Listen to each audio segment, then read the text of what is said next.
O Iadinho no podcast. Esse assunto que eu gostaria de chegar. Tem um vídeo ainda. Ah, tem um vídeo, né? Tem. Eu sei, mas a gente vai ver, mas só pra falar, o que Tá é Iadinho? Tá. A gente viu no Twitter, número 1. Vocês estavam me explicando aqui antes de começar o papo, mas eu quero que todo mundo saiba, porque Iadinho é um chip?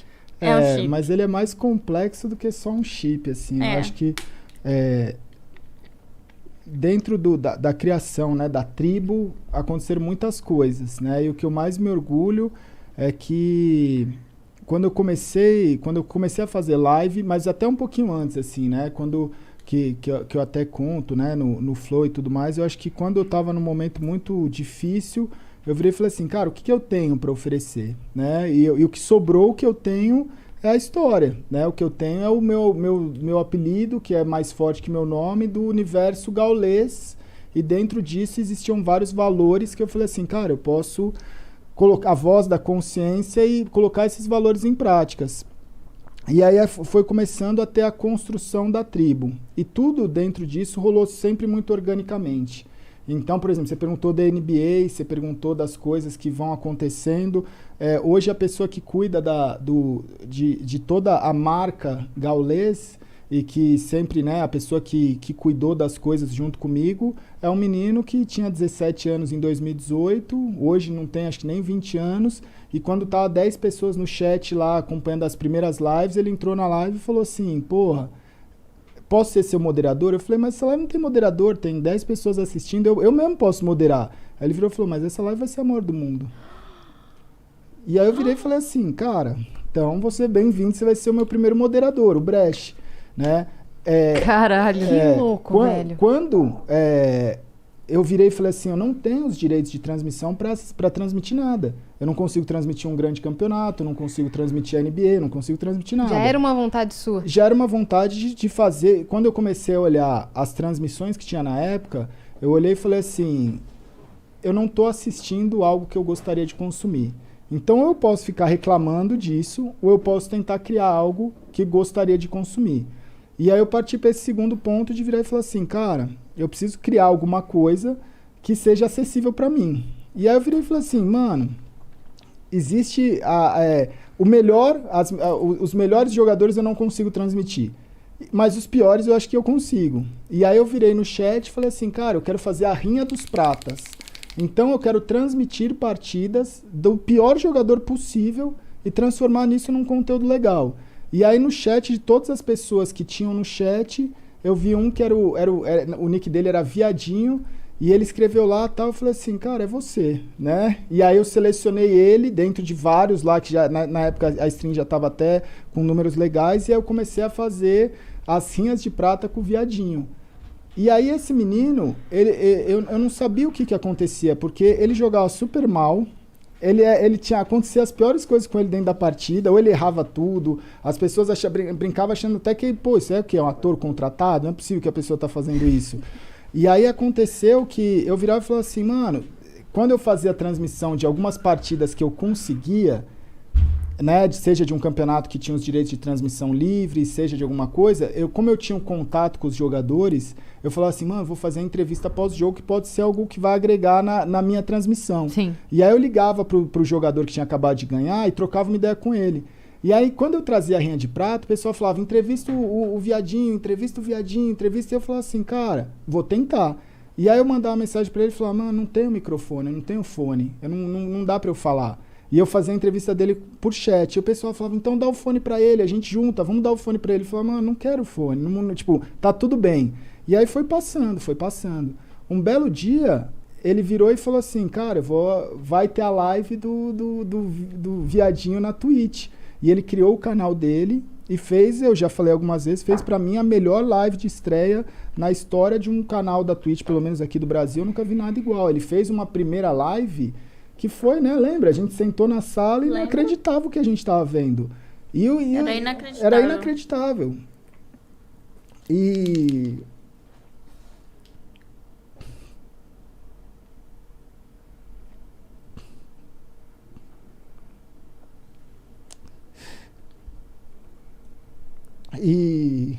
quando eu vi aquilo, eu sabia que ele tinha alguma coisa, tipo, no sentido de, tipo assim, por que tudo pra mim fez sentido, porque eu nunca forcei a barra com ele. De falar, cara, você tem o seu momento. Vai com calma. E aí, quando eu vi ali, eu sabia que ele tava superando todas as barreiras da vida dele. Porque ele tem limitações que são fobias, né? Às vezes ele não quer conversar, às vezes ele tem, sabe? São coisas que é muito difícil de ser passado. Então, uma pessoa que ela tem muita dificuldade, quando ela tá fazendo ali o melhor dela, é algo que você olha e fala assim, não, é inacreditável o que ele tá fazendo. Tá rompendo todas as barreiras. Todas as barreiras, né? A Leti, ela saiu com ele, né? E foi no shopping com ele. Foi a única pessoa da tribo, assim, que ele quis encontrar no primeiro momento. Você foi a única que encontrou ele pessoalmente. E aí, quando ela falou, vamos pra casa conhecer o Gal, ela falou, mano, ele quase teve um treco. Ele falou, não posso conhecer. Que eu quase, tipo, meio que forcei ele. Falei, não, vou pegar o carro e vou levar ele pra casa. Só que ele, pelo amor... Eu vi o desespero nele. Falei, eu não vou fazer isso com uma pessoa. Tipo, não é humano, sabe? E dentro dessa fobia social... Eu comecei a olhar e falei assim, cara, o que eu tentei passar dentro... No primeiro dia eu falei assim, cara, a gente não pode ter vergonha do que a gente é. Quando eu comecei a fazer stream, eram pouquíssimas pessoas que falavam de problema, é o que você falou, você tem que estar bem. Eu não tenho que estar bem todo dia.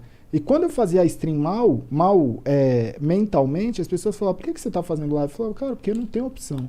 Eu vou fazer, porque se eu não estiver bem e não fizer, porque eu não tenho como eu só fazer quando eu estou bem.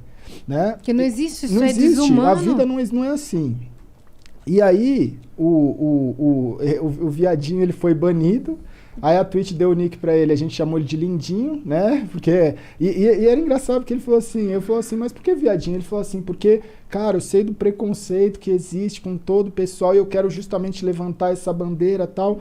E aí... Ele começou, a Twitch deu o nick pra ele de Dear Shit Up, ele aceitou e pra gente ele é o Lindinho. Só que ele enfrenta barreiras e é o que eu sempre ensinei, eu falo desde o primeiro dia, eu falo assim, cara, não se esconde do que você é. Tenha orgulho do que você é e faça a sua dificuldade ser a sua maior característica, a sua maior força. E ele começou a transformar, entender isso e transformar todos os problemas dele na coisa que as pessoas mais admiram. Então, ele foi crescendo como streamer, como pessoa, como, sabe, ser humano. E aí, recentemente, ele tomou, né? Ele começou a gostar da Yaya, que é uma outra streamer, e ele tomou esse passo de chamar ela para ir viajar. E aí, quando os dois se encontraram, eles estavam fazendo uma live, e aí rolou esse beijo que ela deu nele. Então, ali são várias barreiras sendo quebradas, que quando eu olho aquilo, eu falo assim, cara, isso é você mudar vidas. Sim, com certeza. Sabe? Isso é você poder mostrar para milhares de jovens que ele não precisa ter vergonha do que ele é. Pode se que o influenciador da vida dele não é um influenciador perfeito. Não é o cara sempre que é 100% inteligente, ou 100% bonito, ou 100% feliz todo dia. Né? Então, eu acho que todos os personagens, que não são personagens, são pessoas reais. A tribo é composta por pessoas reais. Esse é o meu orgulho. Porque as pessoas elas estão ali sendo elas mesmas e pegando os defeitos dela e enaltecendo. Então, quando você olha, você fala assim, cara... Por que essas pessoas fazem sucesso? Tanta gente perguntava e falava assim, por que essa pessoa faz sucesso? Eu falo, mano, você nunca vai entender. Porque você está achando que sucesso é uma coisa. E sucesso é você poder ser você mesmo. Isso é o sucesso nos dias de hoje. E é o que a gente é. Então ali a gente acaba sendo nós mesmos e enaltecendo esses valores de ser humano normal. Se você tem um problema, você não vai fugir desse problema. Você vai utilizar esse problema. Então, hoje, quando eu olho... São tantas coisas, né, dentro das pessoas que fazem parte que representam as milhares de pessoas que às vezes não estão ali na frente da câmera, mas estão enfrentando o seu problema. Né? Sim, cria uma identificação. Porque existe muito preconceito. A gente deixa isso tudo mais leve, mas o preconceito está ali o tempo todo. Sim. Eu sei que tem muitas pessoas que entram na live dessas, né, da tribo, e não aceita que a gente faz sucesso, não aceita que a gente vence, não aceita quem a gente é. E olha e fala assim, porra, mas por que esse cara tá conquistando tudo isso e eu que sou tanto melhor que esse cara não consigo? E eu falo assim, isso é vitória. Pra mim, Isso é o que eu quero pra minha vida. Que essas pessoas vençam cada vez mais. Sendo quem elas são. Sendo quem elas são. Maravilhoso. Maravilhoso. Então, por isso que teve toda essa repercussão, né? Porque você nem imagina. Nossa, eu perguntei numa inocência de saber que era o casal. Eu nem sabia que tinha toda essa história Muito por legal. trás. Muito louco, muito louco. Bota pra gente, Vitão. Tem um vídeo aí pra gente... E disso, no dia que ele fez o vídeo, ele terminou a live. Aí a gente, né, o Liminha e o Laux começou a fazer uma outra live. E aí o Laux deu a ideia pro Liminha de começar a arrecadar, porque o Lindinha ele tem um projeto para ajudar as crianças autistas. Sim. E aí a gente arrecadou mais de 300 mil reais em 24 horas. Saiu nas notícias essa, sabe? né? Então, por causa de uma vitória pessoal, de enfrentar um problema... Ele acabou ajudando tanta gente.